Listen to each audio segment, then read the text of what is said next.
Is there a new anti-Semitism? And just be patient. We plan to save time for your questions at the conclusion of his remarks. So I'm honored to present to you Professor Alan Dershowitz.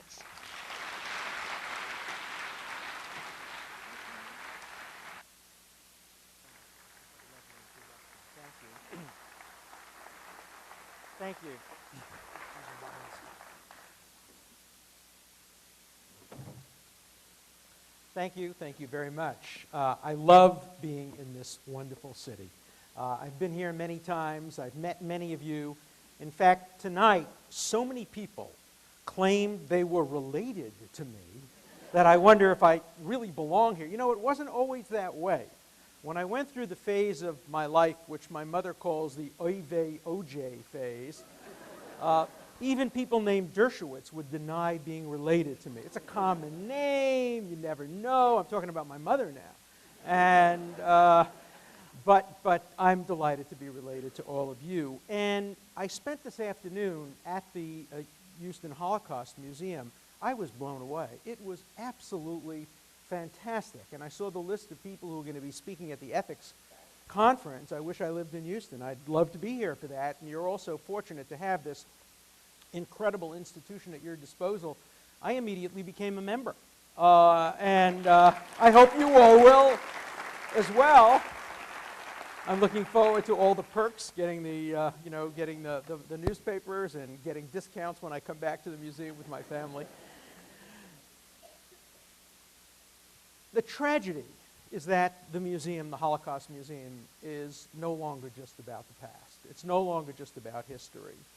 It's tragically so much about what's going on today in the world and what likely the future holds. I'm in the process of doing research for a new book, which I've tentatively entitled The Second 6 Million.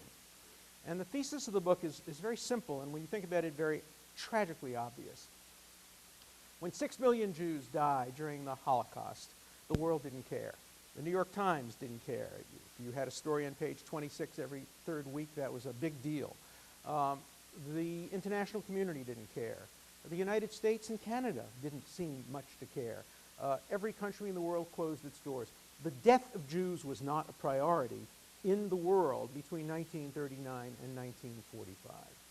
But the minute Jews decided to defend themselves, and the state of Israel got weapons and could prevent its destruction, suddenly all the world seemed to care about was Jewish use of self-defense. The obsession that the world has about Israel's use of weapons to defend itself, the obsession the world has about Israel's imperfections, and every government is imperfect when it comes to self-defense, the obsession the world has with every person killed by a Jewish soldier or by a Jew anywhere in the world has obscured the genocides that are going on today. And the thesis of my book is that since the obsession that the world has had with Israel, particularly the United Nations, Amnesty International, Human Rights Watch, and the media, that the world has focused so much on Israel's imperfections that it has ignored these other Holocausts, these other genocides, these other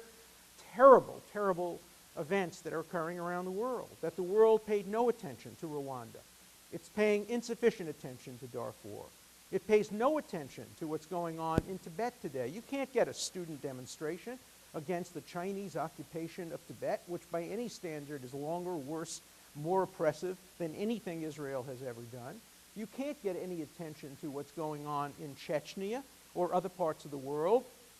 Jimmy Carter says that the media fails to report on the Palestinians. I've had my students do a little Google search in just American media, just general American media. There is more than 10 times the media attention on the plight of the Palestinians in America today than on the combined plight of the Kurds, the Armenians, the Chechens, the Rwandans, any other country in Africa. Palestinians get disproportionate attention in America and around the world to their situation.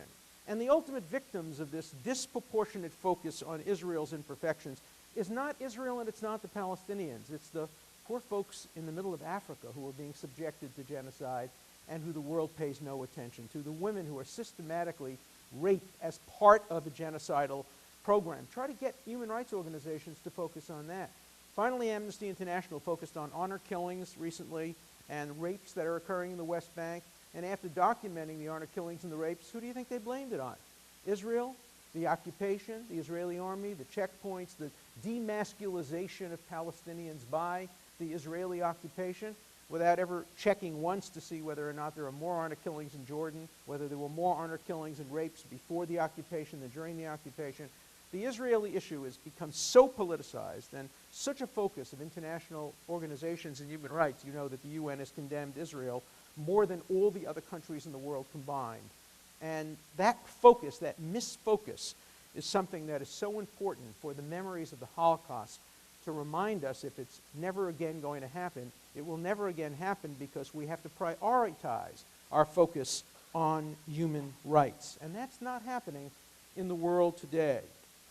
And so the Holocaust Museum makes us focus on what's happening today, what's happening in the world today. But it also makes us look at what's going on in the future and the risks that are posed of genocide in the future. Just focus on Iran for 1 second. Here you have a country that is about to get access to weapons of mass destruction, nuclear weapons. It already has the delivery systems to bring them to Israel, to bring them to southern Europe, to bring them to many of the Arab states. It is determined to get a nuclear bomb, and it will get a nuclear bomb. Diplomacy won't stop it. International economic sanctions won't stop it. Certainly France, which made the mistake last week of beginning to send a foreign ministry representative to Iran, finally had to call him back. They certainly won't stop it.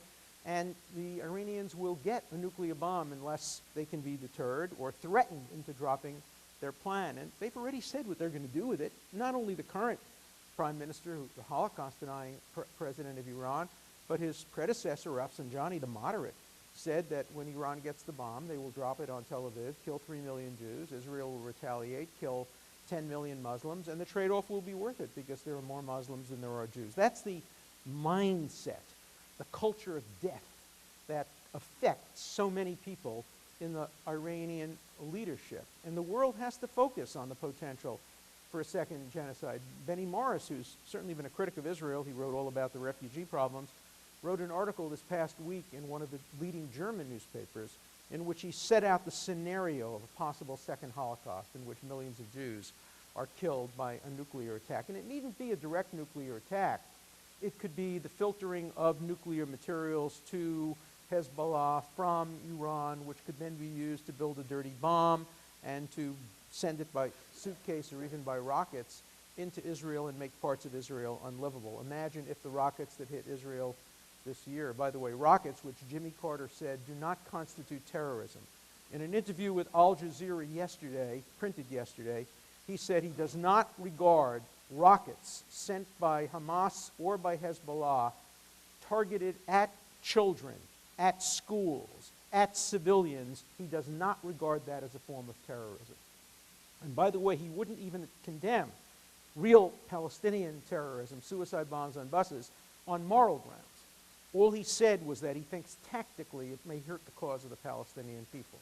And he said in his book, if you want to look at it, it's very interesting, it's on page 213 of his book, he said he urges the Palestinians to stop using terrorism if and when Israel begins to comply with international law. In other words, he's basically saying to the Palestinian terrorists, you have my blessing to continue to blow up buses with children on them, to blow up schools, until you believe that Israel has complied with international law, which is never. No Arab leader will ever agree that Israel has complied with international law because they believe Israel's very existence is a violation of international law. And so, tragically, again, the world has to think about how to stop a potential for genocide by Iran. And, you know, we're all living today in America where we've gone through a very difficult war, a war in Iraq, which was a preventive war, not a preemptive war. A preemptive war is what Israel did in '67, preempting an imminent attack on it. And preemption is still a viable option. Most people favor preemption when it has to be used. But prevention has gotten a bad name as the result of the Iraq war because it's a failed preventive war. On the other hand, it doesn't mean that preventive wars are always going to be unjustified. Again, think back to the 1930s. In the 1930s, Winston Churchill called for a preventive war against Nazi Germany. Nazi Germany was violating the Versailles Treaty. It was building up armaments. It was threatening its own Jewish population and threatening its neighbors, and nobody took them seriously. And Winston Churchill said, you have to take these people seriously. You have to take Hitler and Goering and Goebbels seriously. And he advocated an invasion or the bombing of the places where the armaments were being built. And of course, he was overruled by Chamberlain, and Chamberlain made peace in his time, which led to the Second World War. That's a preventive war that should have been fought. And it could have saved tens of millions of lives, not only Jewish lives, but Russian lives and German lives and so many different kinds of lives. The virtue of a preemptive strike is that it's always targeted. It's always directed at the military, as distinguished from deterrence, which is often directed at individual citizens. The vice of a preventive attack is you never know what you've prevented. For example, had Germany been militarily destroyed in 36 or 37 with some casualties, the world would today regard France and England as bullies. After all, having defeated Germany in the First World War, they invaded them again and attacked them again. After imposing an unfair peace at Versailles because of some tin-horn dictator who had just gotten elected. Hitler wasn't going anywhere. He wasn't going to do anything terrible. What an exaggeration. That's the way the world would remember an attack by Germany and France. And that's why countries like the United States and Israel are so reluctant to engage in a preemptive attack against Iran's nuclear capacity, because we don't know for sure what we've prevented. And it will look like bullying. It will look like we destroyed the ability of a country to warm itself by nuclear power, because it's always probabilistic when you engage in preventive attacks. And that's why Professor Irwin Cutler and I, who is the former Attorney General and Minister of Justice of Canada, are preparing two sets of legal briefs right now directed at Iran. The first is an obvious one. We're planning an indictment charging the president of Iran with incitement to genocide and the Iranian government with attempted genocide. After all, their attacks on the Jewish Community Center in Argentina, for which they have already now been charged by the Argentine government, is clearly a form of racist attack on Jews, not on Israel. These were not Israelis, these were Jewish citizens. And Iran has already said that if they were preemptively attacked by Israel, they would take revenge not against Israel, because they couldn't do that militarily, but against Jewish communities around the world, against the Jewish community of Houston, the Jewish community of Boston, the Jewish community of New York. We are soft targets. But that too is a threat of genocide. Attacking people based on their religion or their ethnicity is clearly a form of genocide. So we're planning that indictment. We're going to present it to the International Criminal Court, whose job it is to prevent genocides, not to punish genocides after they occur. And we're going to give that court an opportunity to act preventively by issuing an indictment against the president of the Iranian Republic for incitement to genocide. And there are precedents for that. In Rwanda, people were indicted for incitement to genocide. Radio and television announcers that had led people to the homes of individuals. 2 people are now serving 20-year sentences for incitement to genocide. And of course, at the Nuremberg trials, there were people who never raised a fist, but just wrote newspaper articles. Streicher of Der Stürmer was convicted and executed for the crime of incitement to genocide, essentially. And there's a treaty and a convention against incitement to genocide. The second and much more controversial brief that we're writing is going to be to lay the legal and moral foundation for a possible preemptive attack if it becomes necessary, if there's no other alternative but Iran getting a nuclear weapon, and if Israel or the United States, or both together, decide that it was essential to prevent Iran from getting a nuclear bomb, we want to make sure that there is in existence a brief, a legal document that explains when and under what circumstances it's justified. I don't myself advocate a preemptive attack, certainly not at this point, but as Thomas Jefferson said 200 and some years ago, the best way to prevent a war is to be ready for it. And the best way to deter a war is to show your enemy that you are prepared to fight it. And that's why preemption can't be taken off the table, or prevention can't be taken off the table. And why, by providing a legal basis for doing it, we might prevent ourselves from having to do it, and hopefully prevent the Iranians from developing the nuclear weapon. But having lived through the Holocaust, as so many of you did, I was a child when it happened, I think we all have to understand that Israel should not be expected to engage in a probabilistic game of speculating that maybe the Iranians, after they develop the bomb, won't use it, or won't smuggle material out or have material leaked to Hezbollah. Any country is entitled to take action to defend itself. I think of the portion of the week this week when Moses sees his people being killed by the slave drivers. And he looks around, and the Bible says, and he saw no man. Now, Rashi asks the question, how could he have seen no man? There were many, many slaves and slave masters. And Rashi says, well, what it means is he saw no man willing to stand up to the Egyptians. By the way, if he looked further, he would have seen two women, Puah and Shiphrah, who did stand up to the Egyptians. They were the midwives who refused to kill the babies on the order of Pharaoh. So Moses was a little blinded by looking only for men and not looking for women. In our society today, we have to look both for men and women who are prepared to stand up to this. And I look around and I don't see very many men and women, certainly in the international community. I don't see the United Nations. I don't see any of the international human rights groups focusing on this problem. And as Dean Acheson once said, no country's survival will ever depend on the law. Israel has to have the right of self-defense. There's a Jewish concept called the concept of rodef, developed by Maimonides from a principle in the Talmud and a principle in the Torah, which provides the circumstances under which preemptive self-defense is justified. And in this brief, we will be citing Christian law, Muslim law, Jewish law, civil law, international law, common law, to set out the circumstances under which a preventive act of self-defense might be justified. One hopes it never is needed, and one hopes that this can be brought about in a peaceful way. But if it comes to an alternative between Israel having to face potential annihilation through nuclear weaponry and being able to prevent that the way it did when it went after the Osiris reactor in Iraq, Israel should have the right to make that decision. Whether it should act on that decision is a tactical matter and a prudential matter that has to be decided by democracies through appropriately elected officials. But what we can do is help provide a legal and a moral framework if it becomes necessary to do that. And I think that the problem is deepening because what's happening in the United States is the hard left, not the center left, not the liberals, because Israel should never become a liberal conservative issue. It should never become a Christian or Jewish issue. It should never become a Republican or Democratic issue. But the extreme hard left sees Israel as a pariah state. And the terrible thing about the Jimmy Carter book is it legitimates that. It gives a kind of hechsher to what used to be the extremities of politics. It used to be only people on the extremes, the Noam Chomskys, the Norman Finkelsteins, the Holocaust deniers, the others, would make the kinds of arguments Jimmy Carter has made. But now he's making these arguments, and I worry very much, and I'm speaking to Israel this Sunday at the Herzliya conference, and my thesis is going to be that the publication of Carter's book is a watershed event in the American Jewish history, because it is the first time since Henry Ford and Lindbergh that a centrist figure in American life has made the kinds of arguments about dual loyalty and Jewish control of the media and all of these kinds of insidious arguments that we know are canards.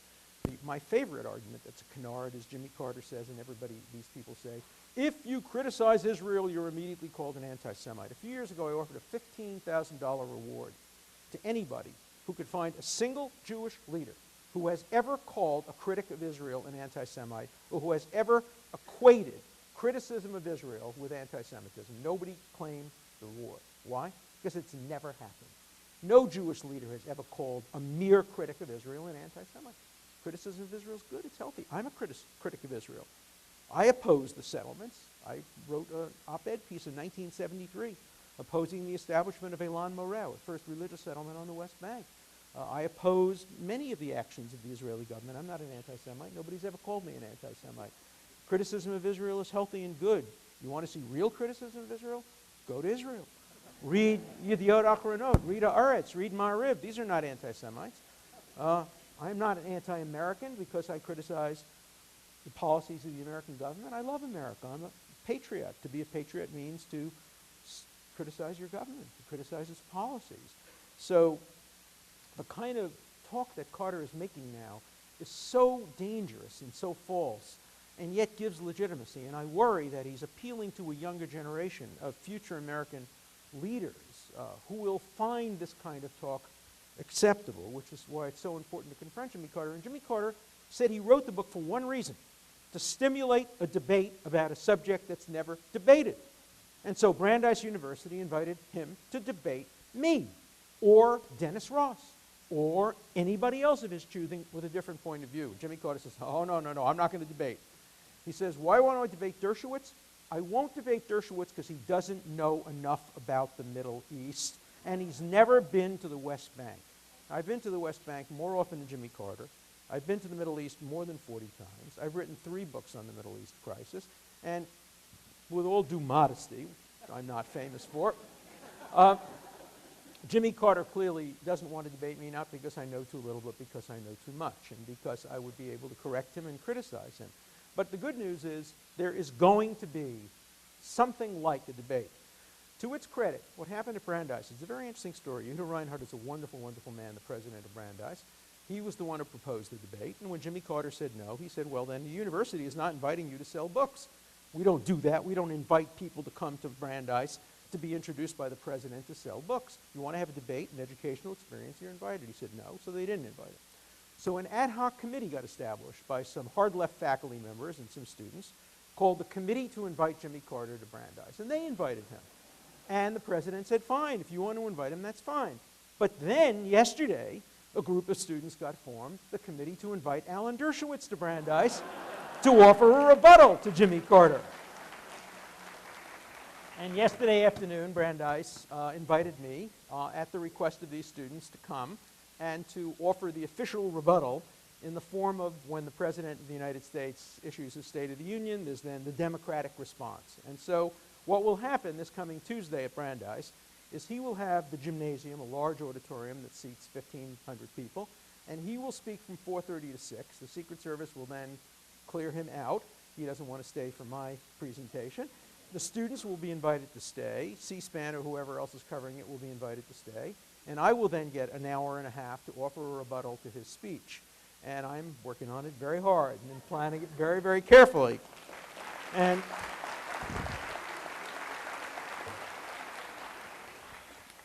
I've come up with a couple of very interesting tidbits that I can give you a little bit of a head start on.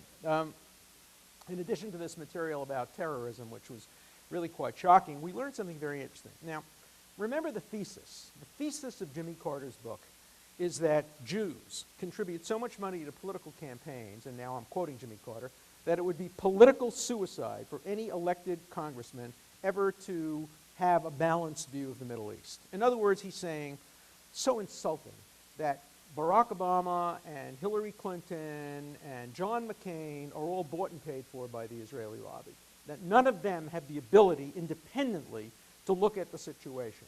And then he says Jewish money so controls the media that Tom Friedman and that Wolf Blitzer and that you name them have no ability independently to assess the situation. They're all bought and paid for. Money speaks. He who pays the piper calls the tune.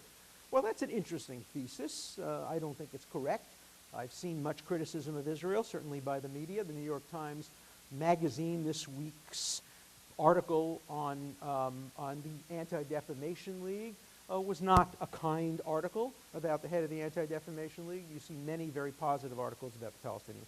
Let's for a moment assume Carter is correct, that money silences people, and that it would be political suicide for a politician ever to speak against the interests represented by the money.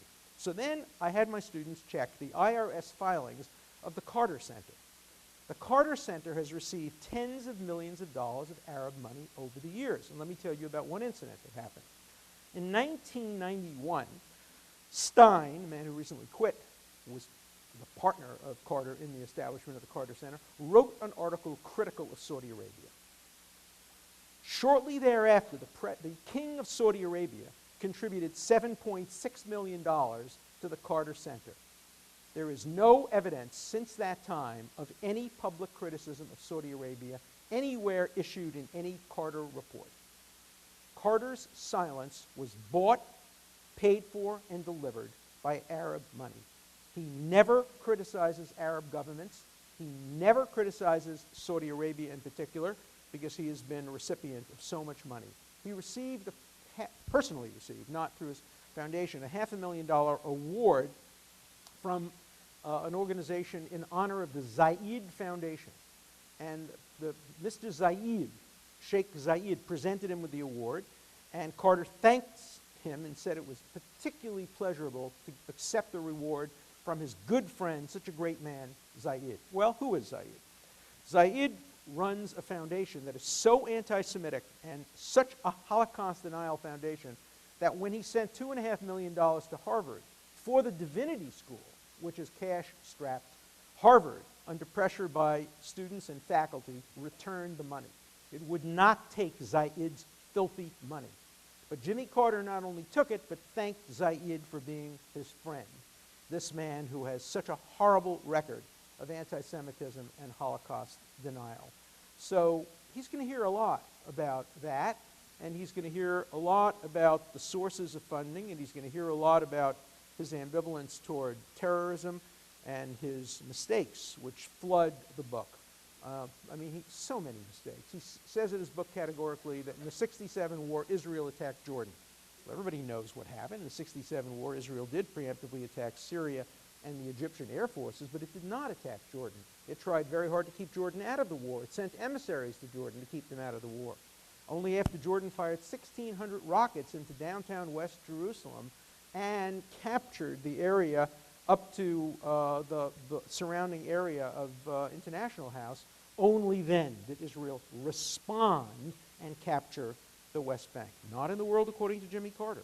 In the world according to Jimmy Carter, Israel started the war in order to gain territory, and there's an apartheid system in the West Bank, and of course Jimmy Carter would never use the word apartheid to describe Saudi Arabia. Think about Saudi Arabia for a minute. It has separate roads for Muslims and non-Muslims. Talk about apartheid. It has gender apartheid, where women are not allowed into certain areas and only men are. It has other restrictions based on whether you're a Christian or a person of the book or a person not of the book. It is a classical apartheid country.